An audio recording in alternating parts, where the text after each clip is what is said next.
The following content is provided under India's first open courseware program. Your support will help RJ Academy continue to offer high-quality educational resources for free. Molecular spectroscopy के course के अंदर सबसे पहले मैंने आपके साथ एक chart discuss किया, जिसके अंदर मैंने आपको बताया कि किस रेंज के रेडिएशन से कौन से ट्रांजिशन होते हैं और उन ट्रांजिशन से आप लोग कौन कौन सी इन्फॉर्मेशन को निकाल सकते हो।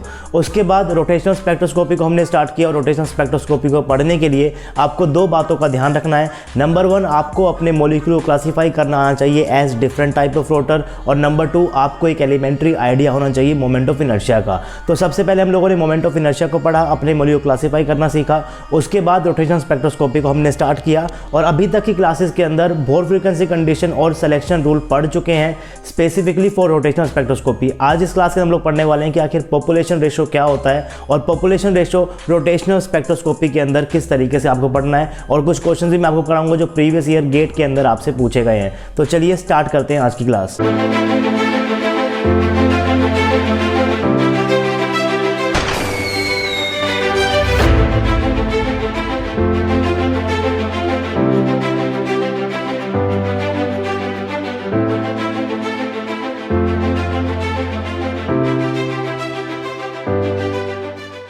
Hey guys, this is RJ and welcome to RJ Academy. So this is lecture number 8 of molecular spectroscopy. 7 lectures already upload कर चुका हूँ। प्रीवियस लेक्चर देखने के लिए आपको ज़्यादा कुछ नहीं करना है, सिर्फ और सिर्फ RJ Academy के YouTube चैनल के ऊपर जाना है। वहाँ पर आपको मोलिकुलर स्पेक्ट्रोस्कोपी की अलग से प्लेलिस्ट देखने को मिल जाएगी। अगर आपको कोई और चैप्टर्स पढ़ने हैं तो वो भी आपको वहाँ पर देखने को मिल जाएंगे। लास्ट लेक्चर के अंदर में हमने पढ़ा था कि सिलेक्शन रूल क्या होता है फॉर रोटेशनल स्पेक्ट्रोस्कोपी। आज हम लोग वहीं से कंटिन्यू करेंगे। आज हम लोग पढ़ेंगे कंडीशन नंबर 3, पॉपुलेशन रेशो। अब अगर इस टॉपिक की बात करूं पॉपुलेशन रेशो की, तो पर्टिकुलर टॉपिक आपका स्टैटिस्टिकल थर्मोडायनामिक्स का है। वहां पर हम इसे डिटेल के अंदर पढ़ते हैं, तो वहां से हम लोग एक फॉर्मूले को यूज करेंगे, फॉर्मूले को उठाएंगे और उसका यूज हम लोग कहां करने वाले हैं, मॉलिक्यूलर स्पेक्ट्रोस्कोपी के अंदर करने वाले हैं। तो अगर आपने स्टैटिस्टिकल थर्मोडायनामिक्स का कोर्स पढ़ लिया है तो आपको पॉपुलेशन रेशो को पढ़ते वक्त कोई भी प्रॉब्लम नहीं आने वाली है। लेकिन अगर अभी तक आपने स्टैटिस्टिकल थर्मोडायनामिक्स को नहीं पढ़ा है तो स्टैटिस्टिकल थर्मोडायनामिक्स को भी आप लोग RJ अकेडमी के यूट्यूब चैनल के ऊपर पढ़ सकते हो। मैं यहां पर आई बटन दे दूंगा, यहां पर क्लिक कर भी आप लोग स्टैटिस्टिकल थर्मोडायनामिक्स के कोर्स की तरफ शिफ्ट हो सकते हो। तो मैं आपको रिकमेंड करूंगा कि प्लीज आप लोग पहले स्टैटिस्टिकल थर्मोडायनामिक्स को पढ़ लो, उसके बाद ही यहां से मॉलिक्यूलर स्पेक्ट्रोस्कोपी को फिर से कंटिन्यू करेंगे। एक पर्टिकुलर फॉर्मूला ही वहां से उठा रहा हूं, अगर आपको फॉर्मूला यहां पर याद है तो उसके बाद भी आपका काम यहां पर चल जाएगा। तो वो फॉर्मूला मैं स्टैटिस्टिकल थर्मोडायनामिक्स से उठा रहा हूं, इसलिए पहले आप लोग उसको पढ़ लो अगर आपको उस फॉर्मूले को अच्छे से समझना है। तो टॉपिक को स्टार्ट करते हैं। Condition number 3, population ratio. We can calculate the relative population of different energy state to the ground state। आपके पास बहुत सारे एनर्जी लेवल्स होंगे, उसके अंदर से कोई ना कोई एनर्जी आपके पास क्या होगी, ग्राउंड स्टेट होगी। उसके बाद अगर आपको किसी और स्टेट के अंदर कितने मॉलिक्यूल्स प्रेजेंट है, यानी कि किसी और स्टेट की पॉपुलेशन निकालनी है, तो आपको उसका रेशो निकालने का जो फॉर्मूला है वो आपको पता चलता है स्टैटिस्टिकल थर्मोडायनामिक्स से। जो फॉर्मूला मैंने यहां पर निकाला हुआ है, relative population is generally governed by energy difference from the ground state and the temperature of the system. मान लीजिए आपके पास यहाँ पर काफ़ी ज़्यादा क्या है, एनर्जी लेवल्स हैं, ये आपके पास क्या है, एनर्जी लेवल्स हैं। तो हर एक एनर्जी लेवल्स की अपनी खुद की क्या होगी, एक एनर्जी होगी। मान लीजिए इसकी क्या है, E1 है, इसकी क्या है, E2 है, इसकी क्या है, E3 है, इसकी क्या है, E4 है। उसके बाद आप कहते हो, आप पढ़ते हो क्वांटम केमिस्ट्री के अंदर कि ये एनर्जी लेवल्स कैसे होते हैं, आपके पास थर्मल इक्विलिब्रियम के अंदर होते हैं। यानी कि मान लीजिए कि हर एक एनर्जी लेवल की अपनी खुद की एक एनर्जी है और उसके अंदर खुद की अपनी क्या होगी, पॉपुलेशन होगी। मान लीजिए कि फर्स्ट एनर्जी लेवल के अंदर आपके पास क्या है, 3 मॉलिक्यूल्स हैं, यहाँ पर आपके पास क्या है, 2 मॉलिक्यूल है, यहाँ पर आपके पास क्या है, 5 मॉलिक्यूल है। तो इस तरीके से अलग अलग एनर्जी लेवल के अंदर अलग अलग पॉपुलेशन होगी। अब अगर आप लोग इन दोनों एनर्जी लेवल का रेशो लेकर सिस्टम के टेम्परेचर को निकालोगे, मान लीजिए यहां से आपका टेम्परेचर निकल आया, T1 निकल कर आ गया। उसके बाद अगर आप लोग E3 और E4 एनर्जी लेवल से टेम्परेचर को निकालने लगोगे तो यहां से जो आपका टेम्परेचर निकल कर आएगा वो भी क्या निकल कर आना चाहिए, T1 ही निकल कर आना चाहिए। इसे आप लोग क्या बोलते हो, थर्मल इक्विलिब्रियम बोलते हो। इसे आप लोग कहां पढ़ोगे, क्वांटम केमिस्ट्री के अंदर पढ़ोगे कि जितने भी आप लोग एनर्जी लेवल्स बनाते हो किसी भी मोशन के कोरस्पॉन्डिंग, तो वहां पर आपके पास थर्मल इक्विलिब्रियम एग्जिस्ट होता है। इसको आप लोग स्टैटिस्टिकल थर्मोडायनामिक्स के बेसिक्स के अंदर भी कवर करते हो। अब यहां पर इंपॉर्टेंट क्या है, मान लीजिए आपके पास यहां पर क्या है, बहुत सारे एनर्जी लेवल्स हैं, E1 E2 E3 E4, इसकी मैंने क्या दे दी, यहां पर एनर्जी दे दी है। और मान लीजिए कि जो इनकी पॉपुलेशन है अलग अलग, यहां पर इनकी पॉपुलेशन है, E1 की अलग पॉपुलेशन होगी, E2 की अलग पॉपुलेशन होगी। तो इस केस के अंदर अगर आपको रेशो निकालना है, मान लीजिए कि फर्स्ट स्टेट की आपके पास जो पॉपुलेशन वो क्या है N1 है, इसकी क्या है N2 है, इसकी क्या है N3 है। तो अगर आपको रेशो निकालना है, मान लीजिए यहाँ पर आपके पास एक ग्राउंड स्टेट और है, E0 इसकी एनर्जी है और N0 मैं इसको यहाँ पर बोल रहा हूँ, और यहाँ पे पास क्या है ग्राउंड स्टेट है। तो अगर आपको किसी भी एनर्जी लेवल के स्टेट की आपको अगर पॉपुलेशन का रेशो निकालना है टू द ग्राउंड स्टेट, तो उसके अंदर इन दोनों स्टेट के बीच में जो एनर्जी डिफरेंस होता है वो, और उसके बाद इस सिस्टम का टेम्परेचर क्या है, ये दोनों फैक्टर उसके अंदर इंक्लूड होते हैं। और वहां से आपका एक फॉर्मूला बनेगा N2 अपॉन में N0 equal to G2 upon में G0 e raise to the power minus E2 minus E0 upon में KT। ये फॉर्मूला मैंने स्पेसिफिकली लिखा हुआ है अगर आप लोग En इक्वल टू 2 के लिए पॉपुलेशन को निकाल रहे हो। मान लीजिए आपके पास ये क्या है सेकेंड एनर्जी लेवल है, ये आपके पास क्या है ग्राउंड स्टेट का क्या है एनर्जी लेवल है। तो इन दोनों के बीच का जो एनर्जी डिफरेंस होगा ये आपके पास कितना होगा डेल्टा E, ये आपके पास होगा E2 माइनस का E0। अगर आपके ग्राउंड स्टेट की एनर्जी E0 है, अगर इसकी एनर्जी क्या है E2 है, तो आपका डेल्टा E क्या बन जाएगा E2 माइनस का E0 बन जाएगा। और मान लीजिए इसका थर्मल इक्विलिब्रियम कितना आपके पास टेम्परेचर कितना निकल आया, T आपका टेम्परेचर निकल कर आया, तो आप लोग बोल सकते हो कि N2 अपॉन में N0 क्या होगा G2 upon G0 e raise to the power minus of delta E upon में KT। और यहाँ पर डेल्टा E आपके पास क्या है E2 माइनस का E0 है। अब ये फॉर्मूले के अंदर मैंने यहाँ पर स्पेसिफिक लिखा हुआ है N2, यानी कि ये सेकंड एनर्जी लेवल के लिए बात कर रहा हूँ। अगर आपको N3 के लिए बात करना है तो वो भी आप लोग कर सकते हैं। फॉर्मूला क्या बन जाएगा N3 अपॉन में N0 G3 अपॉन में G0 e raise to the power minus E3 माइनस का E0 अपॉन में KT। तो किसी भी एनर्जी लेवल की रिलेटिव पॉपुलेशन आप लोग यहाँ पर निकाल सकते हो। और यहाँ पर जो मैं टर्म यूज कर रहा हूँ G2 या फिर G0, ये आपके पास क्या है उस एनर्जी लेवल की डीजेनरेसी है। तो अगर जनरल फॉर्मूला आप लोग यहाँ पर लिखना चाहते हो तो वो भी आप लोग लिख सकते हो। आप लोग यहाँ पर लिख सकते हो NJ अपॉन में N0 is equal to GJ upon में G0 e raise to the power minus EJ minus का E0 अपॉन में KT। यहाँ पे पास क्या हो जाएगा कि जनरल फॉर्मूला हो जाएगा। बाकी जो फॉर्मूला मैंने यहाँ पर लिखा हुआ है, जो फॉर्मूला आप लोग यहाँ पर देख सकते हो, इस फॉर्मूले के अंदर मैंने सेकंड एनर्जी लेवल के रेफरेंस में इस फॉर्मूले को लिखा हुआ है। अब यहाँ पर समझने वाली बात यह है, a higher magnitude of energy difference leads to lower population in higher energy state. ये एक कॉमन सेंस भी है। कैसे? मान लीजिए अगर आपके पास कोई दो एनर्जी लेवल है, एक आपके पास ये सिस्टम है और एक सिस्टम आपके पास क्या है ये सिस्टम है। इसके अंदर आपके पास जो एनर्जी गैप है डेल्टा E जो है, मान लीजिए मैं क्या बोल रहा हूँ इसको डेल्टा E1 बोल रहा हूँ और इसको मैं क्या बोल रहा हूँ डेल्टा E2 बोल रहा हूँ। तो क्लियरली आपको दिख रहा है कि जो डेल्टा E1 है वो आपके पास छोटा है डेल्टा E2 से, यानी कि इस वाले सिस्टम के अंदर जो एनर्जी गैप है वो क्या है आपके पास ज्यादा है।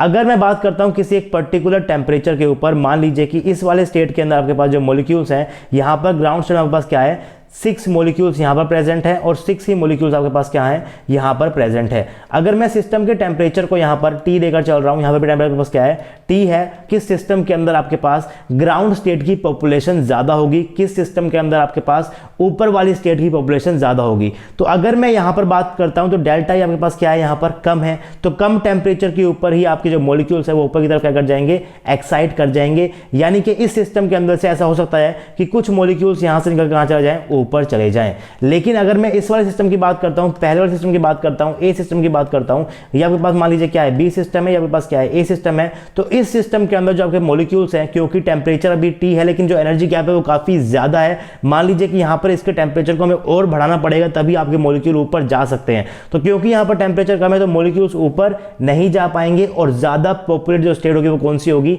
नीचे वाली स्टेट ज्यादा पॉपुलेटेड स्टेट होगी। अब यही चीज मैंने यहां पर लिखी हुई है, a higher magnitude of energy difference leads to lower population in higher energy state. अगर आपके पास एनर्जी लेवल डिफरेंस दो एनर्जी स्टेट का बहुत ही ज्यादा होगा तो उस केस के अंदर जो आपके पास हायर वाली एनर्जी स्टेट है उसकी पॉपुलेशन क्या होती है कम होती है। However high temperature leads to higher population in energy state. Of course अगर आप लोग टेम्परेचर को बढ़ाओगे तो आपके मॉलिक्यूल्स क्या करेंगे ग्राउंड स्टेट से यानी कि नीचे वाली स्टेट से ऊपर वाली स्टेट की तरफ एक्साइट करेंगे और आपकी जो ऊपर वाली स्टेट होती है उनकी पॉपुलेशन क्या हो जाती है इंक्रीज हो जाती है। अब इस बात को आप लोग मैथमेटिकली भी समझ सकते हो, इस फॉर्मूले से भी आप लोग समझ सकते हो। मान लीजिए मेरा फॉर्मूला है, मैं क्या यूज कर रहा हूं जनरल फॉर्मूला यूज कर रहा हूं NJ अपॉन में N0 is equal to GJ upon में G0 e raise to the power minus EJ minus का E0 अपॉन में KT।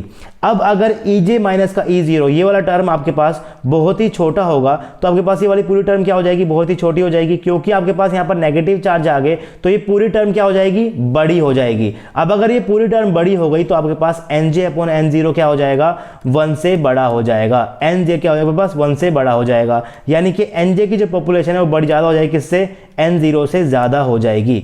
इसका मतलब अगर एनर्जी गैप कम है तो आपके पास जो ऊपर वाली स्टेट है NJ जो स्टेट है उसकी ग्राउंड स्टेट के रिलेटिवली पॉपुलेशन क्या हो जाती है, ज्यादा हो जाती है। टेम्परेचर के फैक्टर को भी आप लोग यहां पर इस एक्सप्रेशन से समझ सकते हो। देखिए अगर आपका यहां पर टेम्परेचर इंक्रीज हो जाएगा, मान लीजिए कि आपका टेम्परेचर क्या हो रहा है, इंक्रीज हो रहा है। अगर टेम्परेचर इंक्रीज हुआ तो आपका KT का प्रोडक्ट भी क्या हो जाएगा, इंक्रीज हो जाएगा। अगर आपका KT इंक्रीज हो गया तो E2 माइनस का E0 अपोन में KT क्या हो जाएगा, आपका डिक्रीज हो जाएगा। अब क्योंकि यहां पर नेगेटिव साइन है तो ये पूरी वैल्यू क्या हो जाएगी, आपके पास इंक्रीज हो जाएगी। अब अगर ये वैल्यू इंक्रीज हो रही है इसका मतलब आपके पास क्या हो जाएगा, NJ यानी कि आपका जो N2 है वो क्या हो जाएगा, ज्यादा हो जाएगा। तो अगर ज्यादा टेम्परेचर है तो ऊपर वाली स्टेट की ऑपरेशन क्या होती है, ज्यादा होती है। आपके मॉलिक्यूल क्या करेंगे, एक्साइट करेंगे और ऊपर वाली स्टेट को ऑक्यूपाई कर लेंगे। अगर आपका टेम्परेचर कम होगा तो मॉलिक्यूल प्रेफर करते हैं कि वो लोअर वाली एनर्जी स्टेट के अंदर ही रहे, ऊपर एक्साइट ना हो। तो यही बात मैंने यहाँ पर लिखी हुई है, a higher magnitude of energy difference leads to lower population higher energy state, however high temperature leads to higher population इन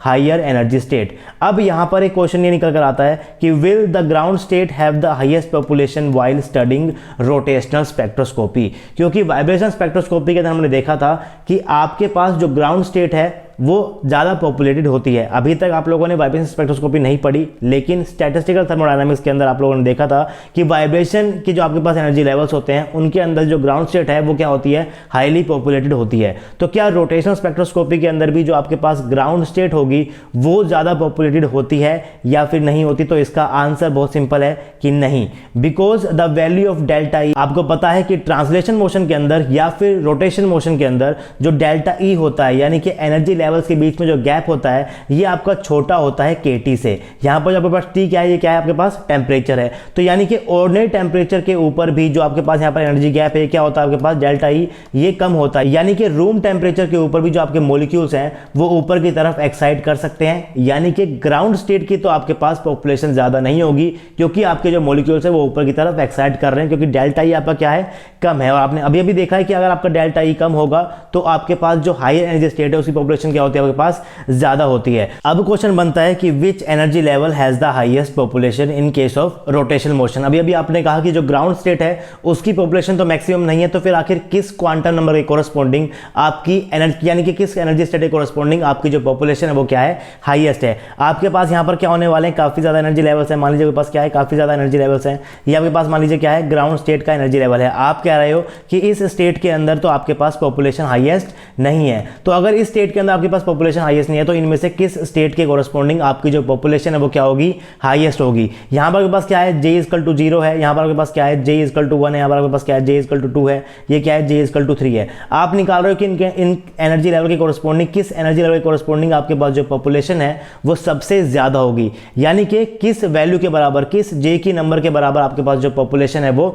सबसे ज्यादा होने वाली है। और उस नंबर को आप लोग क्या बोलने वाले हो, J max बोलने वाले हो। तो J max एक ऐसा क्वांटम नंबर है, एक ऐसा रोटेशन क्वांटम नंबर है जिसके कोरस्पॉन्डिंग आपके पास सबसे ज्यादा पॉपुलेशन होने वाली है। इसको कैसे निकालते हैं उसका डेरिवेशन भी आपके सिलेबस में है, उसका फॉर्मूला भी आपको याद करना है क्योंकि डायरेक्टली क्वेश्चन वहां से आए हुए हैं।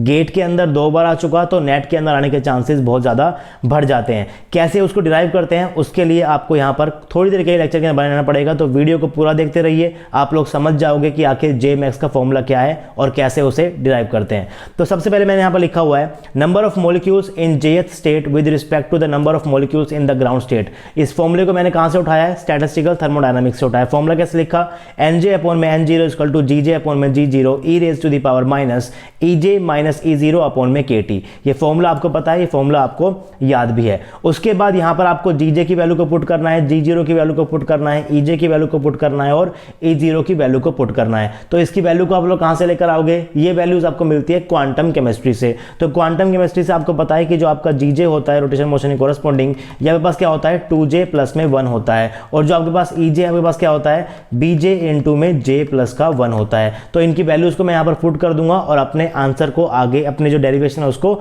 आगे लेकर जाऊंगा। तो अगर आपका GJ 2j+1 है तो आपका g0 क्या हो जाएगा, j की जगह 0 पुट कर दो, 2 इंटू में 0 प्लस का 1 क्या बन जाएगा पास यहाँ पर, ये 1 बन जाएगा। और अगर आपका ej bj इंटू में j+1 है तो आपका e0 क्या बन जाएगा, b इंटू में 0 यानी कि ये भी आपका 0 बन जाएगा। तो इन दोनों की वैल्यू को मैं यहाँ पर पुट कर दूंगा, आपका जो g0 है वो 1 बन गया, e0 है वो 0 बन गया, gj आपका 2j+1 है, ej आपका क्या है, bj इंटू में j+1 है। इनकी वैल्यूज को जैसे ही मैं यहाँ पर पुट करूंगा यहाँ पर फॉर्मूला क्या बन जाएगा, nj अपॉन में n0, gj से मैंने क्या लिख दिया यहाँ पर 2j j+1, g0 आपके पास क्या है 1 है तो उसको लिखा नहीं मैंने यहाँ पर क्योंकि 1 का कोई भी यहाँ पर मतलब है नहीं। उसके बाद मैं आपको लिख सकता हूँ e raise to the power minus bj into में j+1, ये आपके पास क्या है डेल्टा e है, यानी कि आपके पास क्या है ej है। यहाँ पर आपके पास क्या निकल कर आएगा, ej माइनस का e0 आएगा और आपके पास e0 क्या है 0 है, यानी कि आपके पास ये क्या बन जाएगा ej के बराबर बन जाएगा। और ej आपके पास कितना बराबर निकल कर आया है, bj इंटू में j+1 डिवाइड बाय kt आपके पास यहाँ पर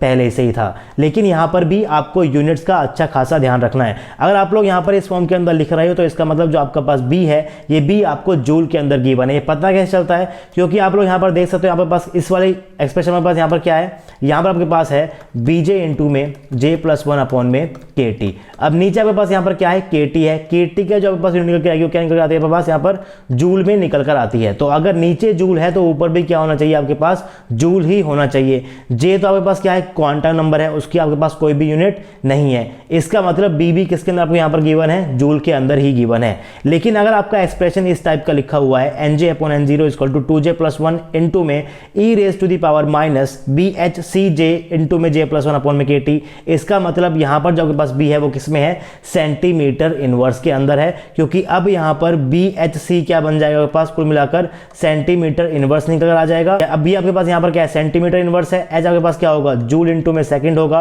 और आपके पास c क्या होगा सेंटीमीटर पर सेकंड होगा। तो सेकंड सेकंड कट जाएगा, सेंटीमीटर सेंटीमीटर इनवर्स कट जाएगा, आपका यहाँ पर भी क्या निकल कर आ जाएगा जूल में निकल कर आ जाएगा। और kt भी नीचे किसके अंदर है, जूल के अंदर ही गिवन है। तो यूनिट कन्वर्जन काफी ज्यादा इंपॉर्टेंट है, इसीलिए मैंने आपको लेक्चर नंबर 1 के अंदर यूनिट कन्वर्जन को अलग से पढ़ाया था। लेकिन हम लोग यहाँ पर क्या निकाल रहे हैं, हम निकाल रहे हैं कि किस एनर्जी लेवल के कोरस्पॉन्डिंग आपके पास पॉपुलेशन क्या होने वाली है, हाईएस्ट होने वाली है। तो इस रिलेशन कोरस्पॉन्डिंग सबसे पहले हम लोग क्या करते हैं, ग्राफ को प्लॉट करते हैं। तो एक्सप्रेशन आपके सामने है nj अपॉन में n0 equal to 2j+1 e raise to the power minus bj into में j+1 अपॉन में kt। तो j आपके पास एक बार तो यहाँ पर भी है, इस वाले एक्सपोनेंशियल के अंदर भी है, और एक बार आपके पास j कहाँ पर भी है, यहाँ पर भी है। स्टार्टिंग में जो आपके पास यहाँ पर जो लोअर क्वांटम नंबर होते हैं j के, j equal to 0, j equal to 1, j equal to 2, इनके लिए जो आपके पास यहाँ पर स्टार्टिंग का फैक्टर है 2j+1, ये वाला फैक्टर डोमिनेट करता है, क्योंकि जब आपके पास j की वैल्यू बहुत छोटी होती है तो e raise to the power minus के अंदर बहुत छोटा नंबर होगा, तो उसको आप लोग इग्नोर कर सकते हो।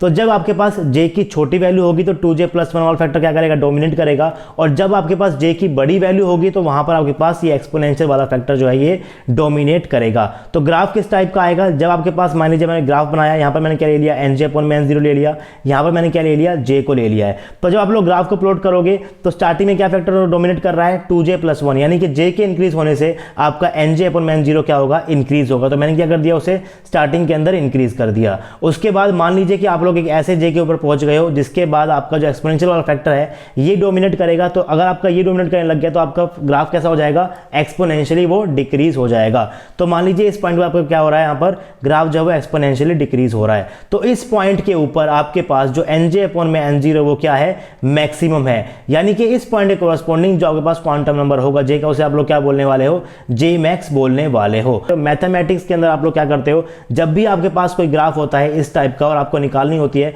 कि मैक्सिमम नंबर कैसा होता है, तो आप लोग क्या यूज करते हो कि यहाँ पर जो आपका ये स्ट्रेट लाइन बन रही है इस पॉइंट के ऊपर जो आपका स्लोप है वो क्या है, 0 है। और स्लोप 0 का मतलब क्या है, मान लीजिए यहाँ पर आपके पास क्या है, y है, यहाँ पर आपके पास क्या है, x है। अगर आपके पास स्लोप 0 है इसका मतलब dy बाय dx क्या हो गया, आपके पास यहाँ पर 0 निकल कर आ गया। तो सेम एग्जैक्टली यही चीज आपके पास यहाँ पर भी हो रही है। आपको इस पॉइंट की निकालना है कि आपके पास यहाँ पर इसकी वैल्यू क्या है। तो इसकी वैल्यू के लिए आप लोग क्या करते हो, इस पॉइंट के ऊपर एक लाइन को ड्रॉ करोगे और इस लाइन के स्लोप को आप लोग क्या कर दोगे, 0 के बराबर पुट कर दोगे। अब इस लाइन का स्लोप किसके बराबर होगा, वो बराबर होगा d by dj of nj upon में n0। जैसे उस केस में था dy अपॉन में dx, यहाँ पर भी आपने क्या कर दिया, जो आपके पास x है यहाँ पर आपके पास क्या है, j है, और y की जगह पास क्या है, nj अपॉन में n0 है। यानी कि आपको nj अपॉन n0 को डिफरेंशिएट करना है विद रिस्पेक्ट टू j, और nj अपॉन n0 क्या होता है j की टर्म्स में, ये भी आपको पता है। तो ज़्यादा कुछ नहीं करना है, सिर्फ और सिर्फ आपको यहाँ पर एक डिफरेंशिएट करना है। तो जो बातें मैंने बोली अभी वही चीज़ मैंने यहाँ पर लिखी हुई है। It is clear from the graph that nj upon में n0 first increases at low j until at higher j the exponential factor dominates.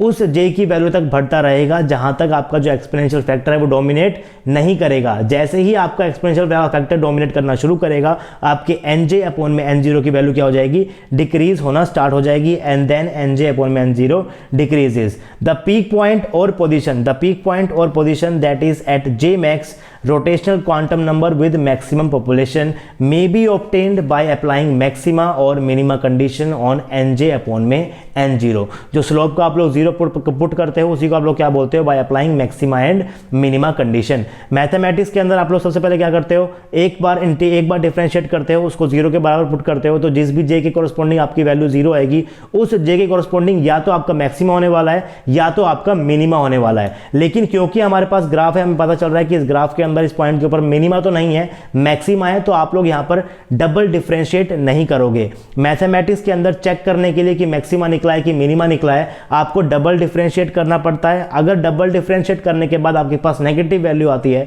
तो वो मैक्सिमा होता है। डबल डिफरेंशिएट करने के बाद अगर आपके पास पॉजिटिव वैल्यू होती है तो वो क्या होता है, आपके पास मिनिमा होता है। लेकिन यहां पर हम लोग डबल डिफरेंशिएट कर नहीं देखेंगे। केमिस्ट्री के अंदर कभी भी आप लोग डबल डिफरेंशिएट नहीं करते हो, इंस्टीड आप लोग एक्सपेरिमेंट करते हो, लैब के अंदर जाकर वहां से ग्राफ को प्लॉट करते हो और ग्राफ में देखते हो कि मैक्सिमा निकलने वाला है या फिर मिनिमा निकलने वाला है। तो ग्राफ आपके सामने, ग्राफ आपने प्लॉट कर लिया, इससे पता है कि इस पॉइंट के ऊपर क्या होने वाला है, मैक्सिमा ही होने वाला है। तो एक बार डिफरेंशिएट करेंगे, जिस भी j की कोरस्पॉन्डिंग आपका d nj upon n0 upon में dj 0 हो गया, उस j की कोरस्पॉन्डिंग आपके पास क्या निकल कर आएगा, मैक्सिमा ही निकल कर आएगा। तो डिफरेंशिएशन करना स्टार्ट करते हैं। डिफरेंशिएशन मैंने यहां पर किया हुआ है, देख सकते हो आप लोग। nj अपॉन में n0 is maximum in terms of j only when d by dj of nj upon में n0 इक्वल टू 0, यानी कि आपका जो स्लोप है वो क्या हो जाए, 0 हो जाए। इसी को आप लोग क्या बोलते हो, मैक्सिमा मिनिमा कंडीशन बोलते हो, राइट, मैक्सिमा मिनिमा कंडीशन बोलते हो। तो nj अपॉन n0 की वैल्यू को पुट करो, आपको पता है एक्सप्रेशन से किसके बराबर होता है, ये 2j प्लस 1 इंटू में e raise to the power minus bj into में j प्लस 1 अपॉन में kt। वैल्यू को मैंने यहाँ पर पुट कर दिया।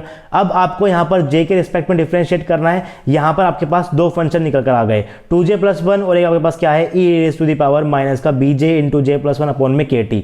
तो ये क्या हो गया, फर्स्ट फंक्शन हो गया, क्या हो गया आपके पास, सेकंड फंक्शन हो गया। कैसे आप लोग करते हो, आपको पता है कि d बाय dx अगर आपको करना होता है, आपके पास दो फंक्शन है u v। कैसे करते हो आप लोग, एक बार एक फंक्शन को बाहर लिखो, सेकंड को आप लोग डिफरेंशिएट कर दो, उसके बाद प्लस लगाओ, सेकंड वाले को बाहर कर दो और फर्स्ट वाले को क्या कर दो, उसके बाद डिफरेंशिएट कर दो। तो इस तरीके से आप लोग यहां पर करते हो। सेम वही चीज हम लोग यहां पर करने वाले हैं। सबसे पहले फर्स्ट फंक्शन को मैंने एज इट इज लिख दिया, सेकंड वाले को डिफरेंशिएट कर दिया, प्लस सेकंड वाले को एज इट इज लिख दिया, फर्स्ट वाले को मैंने क्या कर दिया, डिफरेंशिएट कर दिया। अब डिफरेंशिएशन भी आपको पता है, आपको पता है कि e raise to the power minus x का differentiation with respect to x क्या होने वाला है आपके पास, e raise to the power, मैं यहां पर गिर रहा हूं, e raise to the power x का डिफरेंशिएशन क्या होगा, e raise to the power x ही होगा। अगर मैं बात करूंगा कि e raise to the power ax का डिफरेंशिएशन क्या होगा, x के रिस्पेक्ट में आप लोग कैसे निकालते हो उसको, आप लोग यहां पर करने वाले हो a इंटू में e raise to the power ax।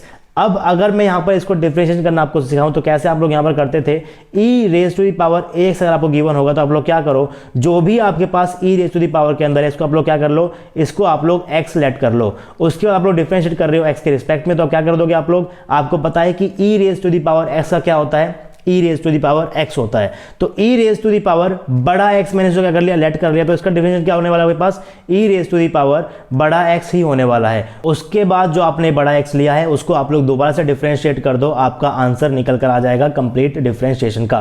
कैसे आप लोग उसे अप्लाई करते हो, मान लीजिए आपके पास ऑप्शन है यहाँ पर e raise to the power minus के 2x को आपको डिफरेंशिएट करना है x के रिस्पेक्ट में। कैसे आप लोग उसे करोगे, आप पहले इस पूरे 2x को क्या मान लो, एक कैपिटल x मान लो, इसको आपने क्या मान लिया, माइनस से 2x को, इस पूरे को आपने क्या मान लिया, माइनस का x मान लिया। तो आपको पता है कि e raise to the power x का क्या होगा, E raise to the power X होगा, तो E raise to the power बड़े सा क्या हो जाएगा, E raise to the power बड़ा एक्स हो जाएगा। तो मैं इसको कैसे लिखूंगा, इसके बराबर हो जाएगा E raise to the power बड़ा एक्स।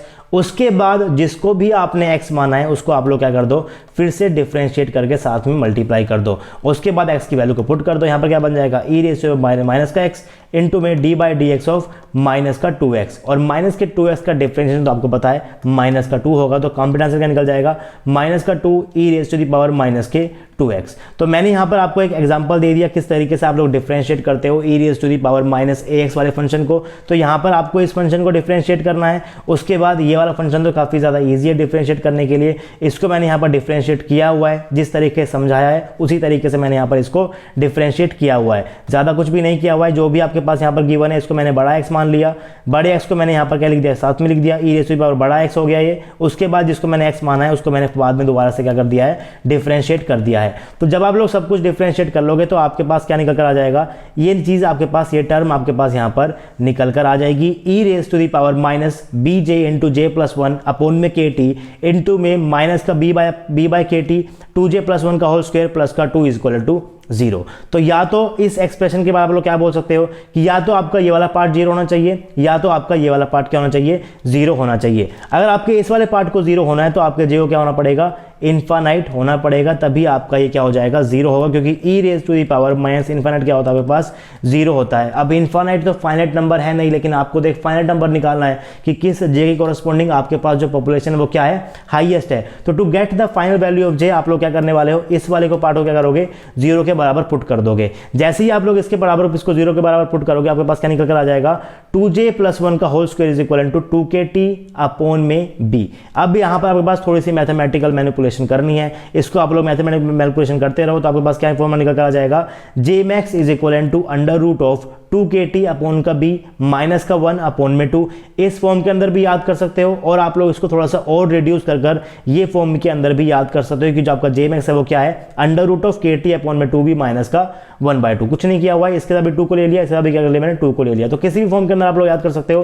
क्वेश्चन जो आपके पास आया था वो इस फॉर्म के अंदर से आया था, तो आप लोग इस फॉर्म को भी याद रखिए और आप लोग इस रिड्यूस फॉर्म को भी याद रख लिए। दोनों ही फॉर्म याद करना तो मुश्किल नहीं है, सिंपल सा फॉर्मूला है, आप लोग इसको आराम से याद कर सकते हो। लेकिन जो चीज़ आपको ध्यान में रखनी है वो क्या करनी है, आपको यूनिट का आपको हमेशा ध्यान रखना पड़ेगा। जैसे कि मान लीजिए मैं अगर इस फॉर्मूले को देख रहा हूँ तो यहाँ पर नीचे आपके पास क्या है, ऊपर आपके पास kt है, नीचे आपके पास क्या है, 2b है। kt का पता आपको निकल कर आएगा, आपके पास निकल कर आएगा जूल के अंदर, यानी कि यहाँ पर जो आपके पास b है किसके अंदर है, जूल के अंदर ही है। अगर आपको b मान लीजिए कि सेकंड इनवर्स के अंदर गिवन है या फिर सेंटीमीटर इनवर्स के अंदर गिवन है, तो आपके फॉर्मूले के अंदर थोड़ी सी मॉडिफिकेशन हो जाती है, और ये मॉडिफिकेशन करनी आपको आती है, मैं आपको कई बार सिखा भी चुका हूं। तो आप लोग इस फॉर्मूले को भी देख लीजिएगा, इन फॉर्मूले को भी देख लीजिएगा। आपका b जो है वो सेंटीमीटर इनवर्स में गिवन है या फिर सेकंड इनवर्स के अंदर गिवन है, और जनरली आपको क्वेश्चन पेपर के अंदर b जो है वो उसकी यूनिट्स के अंदर आपको खेलना ही पड़ेगा। तो सारे के सारे एक्सप्रेशन आपको याद होने चाहिए जो भी मैंने यहाँ पर लिखे हुए हैं। अगर आपको देखने में कोई दिक्कत हो रही तो नोट्स को आप लोग डिस्क्रिप्शन बॉक्स में जाकर डाउनलोड कर सकते हो, वहां से डाउनलोड करने के बाद इसको आप लोग घर में बैठ के अलग से पढ़ भी सकते हो। यहां से इंपॉर्टेंट बस ये है कि आपको j max का फॉर्मूला याद हो और आपको ये भी याद हो कि nj अपॉन में n0 को आप लोग कैसे निकालते हो, gj अपॉन में g0 e raise to the power minus का ej माइनस का e0 अपॉन में kt। तो ये फॉर्मूला भी आपको याद होना चाहिए। ej क्या होता है ये भी पता होना चाहिए, bj इंटू में j प्लस 1, और आपके पास gj क्या होता है 2j प्लस का 1, तो ये भी आपको याद होना चाहिए। ये सारी चीजें आपको इस पार्ट के अंदर से याद होनी चाहिए। अब कुछ क्वेश्चंस करते हैं जो पूछे गए हैं प्रीवियस ईयर गेट के अंदर।